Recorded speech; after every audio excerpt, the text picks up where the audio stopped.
जय हिंद दोस्तों। सबसे पहले मैं तमाम लोग का शुक्रिया अदा करना चाहता हूं कि जो मुझे इस प्लेटफॉर्म पे आमंत्रित किया। दोस्तों, मैं आज भी अपने महापुरुषों के बारे में आप लोगों के समक्ष कुछ तथ्य रखूंगा, कुछ उनकी पुरानी जीवनी को हम फिर से ताज़ा करने वाले हैं। दोस्तों, आज इस महापुरुष के बारे में हम बात करेंगे। उसके नाम सुनते ही एक दिल में आग सी धधकने लगता है, एक दिल में एक खून खोलने लगता है। दोस्तों, आज बात करेंगे हमारे वीर सपूत महापुरुष के बारे में, जिनका नाम है भगत सिंह। दोस्तों, भगत सिंह की बहुत सारे यादें हैं, बहुत सारे ऐसे पंक्ति है जिसको सुनने के बाद एक शरीर में एक नई ऊर्जा, एक नई उमंग भर आता है। दोस्तों, भगत सिंह का एक सपना था, उनका एक वक्तव्य था कि मेरा धर्म देश की सेवा करना है और कुछ नहीं है। उनका बस एक ही कहना था कि मेरा धर्म सिर्फ देश की सेवा करना है और कुछ नहीं है। दोस्तों, ये हमारे लिए सौभाग्य की बात है कि जब हम सब अपने महापुरुष की जीवनी के बारे में पढ़ते हैं और सुनते हैं, बहुत खुशी होता है, बहुत आभार होता है। दोस्तों, आज हम बात करेंगे भगत सिंह के बारे में।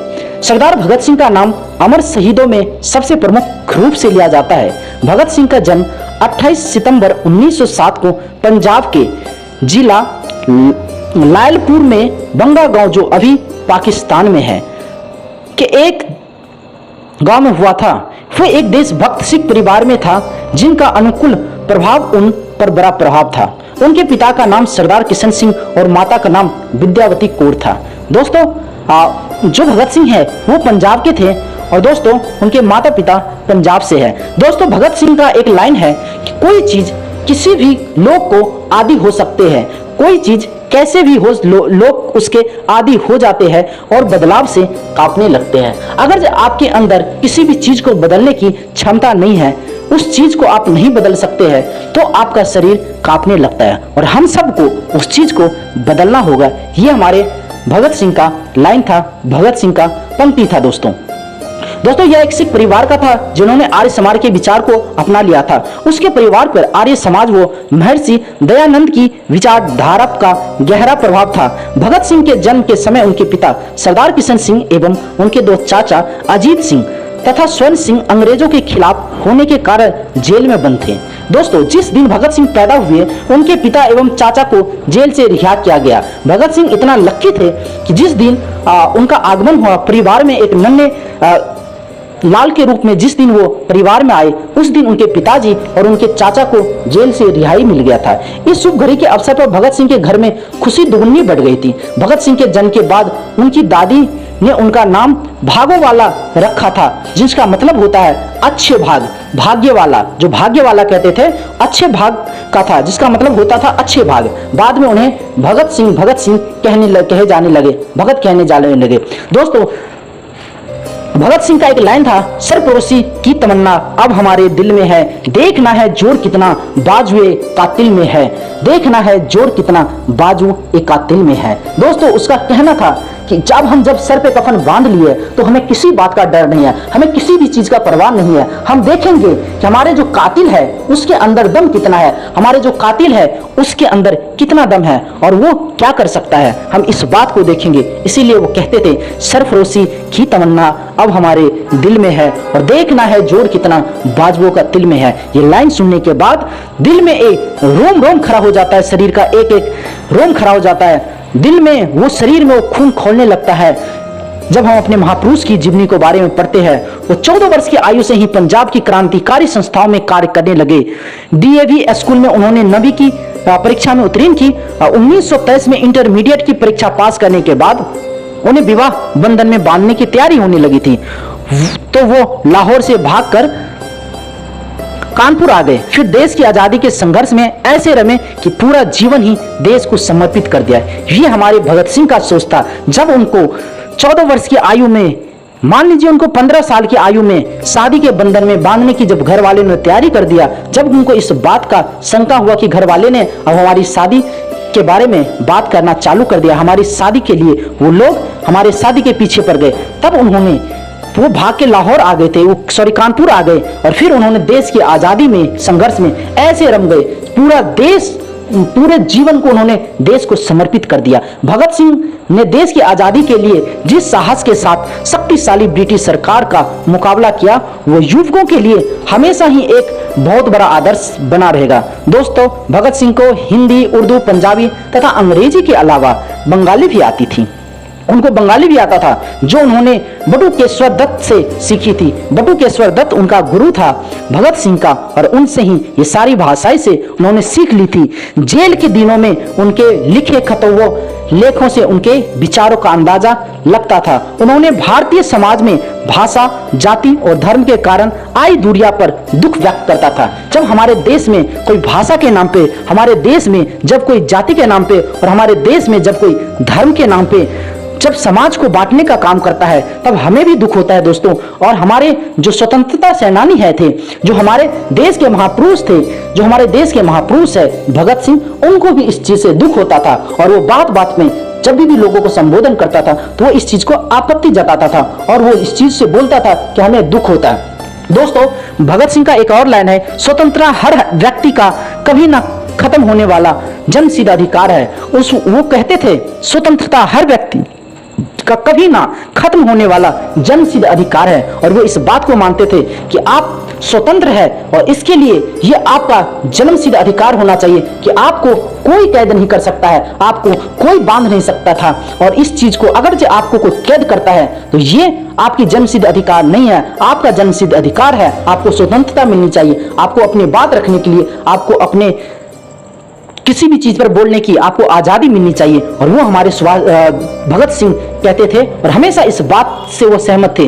उन्होंने समाज के कमजोर वर्ग पर किसी भारतीय के प्रहार को भी उसी शक्ति से सोचा जितना कि किसी अंग्रेज के द्वारा किए गए अत्याचार को। जितना अंग्रेज भारतीयों पर अत्याचार करते थे, उसकी अपोजिट वो भारतीयों से उतना प्रेम करते थे, भारतीयों को उतना सम्मान देते थे, और भारतीयों को उतना सपोर्ट करते थे। दोस्तों, उनका विश्वास था कि उनकी शहादत से भारतीय जनता और उग्र हो जाएगी।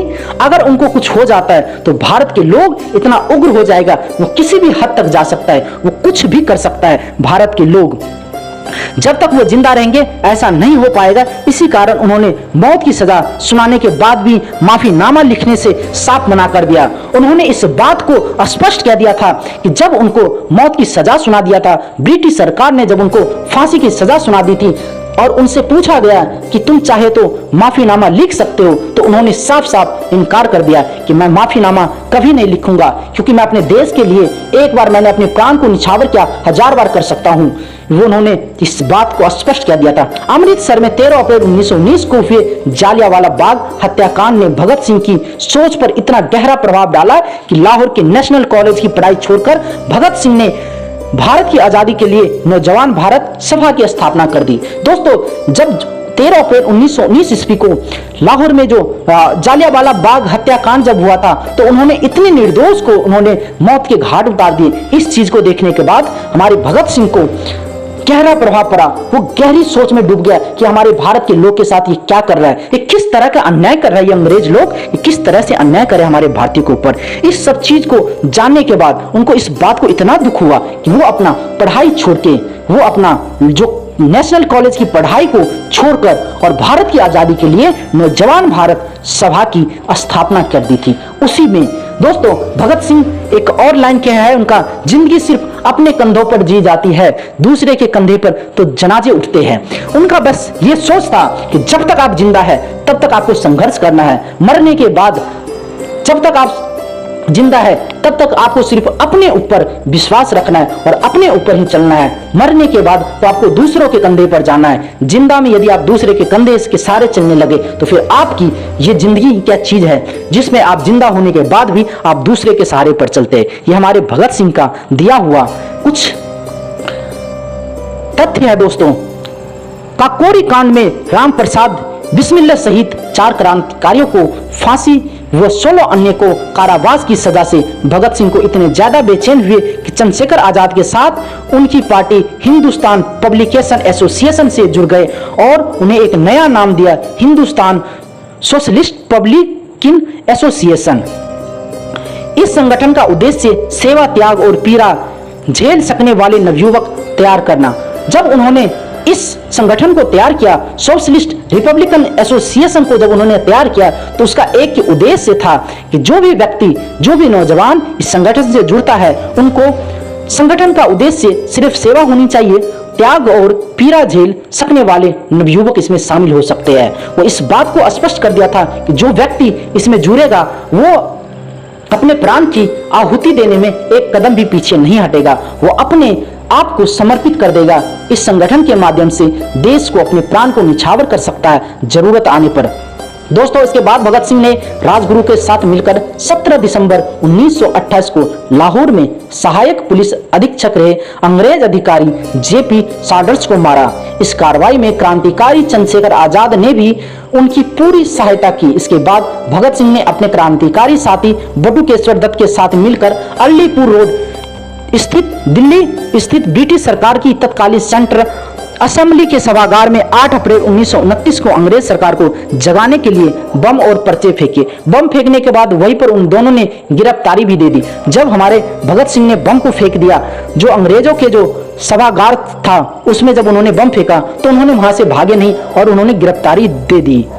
दोस्तों, हमारे भगत सिंह कहते हैं, वो मेरा कत्ल कर सकते हैं पर मेरे विचारों को नहीं। वो मेरे शरीर को कत्ल कर सकते हैं लेकिन मेरे जज्बे को नहीं। अगर उन्हें कत्ल करना होगा तो मेरा कत्ल कर सकता है, वो मेरे विचारों का कभी कत्ल नहीं कर सकता है। अंग्रेज के अंदर अंग्रेज के पास ऐसी कोई ताकत नहीं है जो हमारे विचारों को कैद कर सके। उसके पास ऐसा कोई हथियार नहीं है जो हमारे जज्बातों को कुचल सके। वो हमें कुचल सकता है लेकिन हमारे जज्बातों को वो कभी कुचल नहीं सकता है। ये हमारे भगत सिंह का दिया हुआ कुछ लाइन है। जो दोस्तों, इसके बाद लाहौर षड्यंत्र के इस मुकदमे में भगत सिंह को और उनके दो साथियों को, राजगुरु तथा सुखदेव को 23 मार्च 1931 को एक साथ फांसी पर लटका दिया गया। यह माना जाता है कि मृत्यु दंड के लिए 24 मार्च की सुबह ही तय कर दी थी, लेकिन लोगों के भय से डरी सरकार 23 से 24 मार्च की मध्य रात्रि ही इन वीरों की जीवन लीला समाप्त कर दी थी। ऐसे कायर थे अंग्रेज जो हमारे वीर सपूतों को